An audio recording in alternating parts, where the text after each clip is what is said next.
Yes sir, naimbag nga aldaw kadatay amin nga buy-buya ti JCQ. Jay may panggap ti Mega Super Health Center tayo.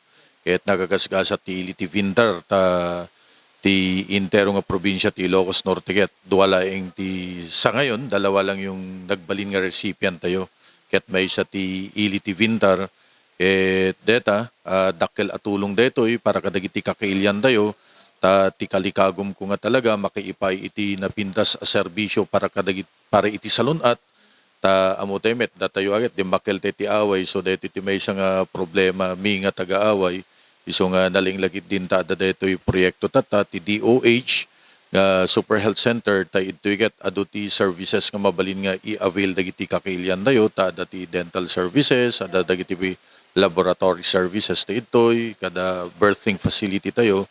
So, maragragsakan kam unay ta dakkel detoy nga tulong para kaditi kakailyan tayo ket in kabil te detoy yan ti sentro. So, ada jay likod ti tiyandaan ta madamak nga papaarami jay master plan ti tiyandaan detoy nga area kayat ko nga ma-reorganize tapnon pati jay tiyandaan ti ijay mabiyagmet ten ta yes sir ta nakabaybayag detoy nga tiyandaanin ket adu dagiti agririri nga tenants ti ijay ta awan tikit kita enda isu ta nagpanunot tayo no ana ti mabalin tayo nga aramiden tapnon itikas ta ket matulungan tayo dagitoy tenants tayo iti tiyandaan tayo so daytoy ti may nga pangrugyanan ti tatan nga may patakter daytoy tapos ayusen tayo pay di access road ta amo temet pagdating iti sentron ket problema on pagparkingan nakarigrigat pay kasi traffic pay.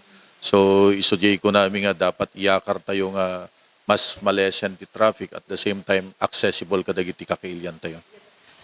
Mo tayo nga dito ket pinunduan ti DOH. So mano itikas lang kokamet iti LGU Winter sir kadito nga proyekto yus. Actually sir ket ti pondo na dito ay 6.5 ti umuna nga phase na tapos ada ti sumaro naman nga 12.5. Raman na amin ijayan pati da equipment, laboratory equipment. So ada da x-ray machine, ada amin nga kasapulan. Tila counterpart ti LGU to itata, jay staffing tayo. Jay empleyado tayo nga may ikabil ijay. So dito itata ti may isang i-arrange tayo.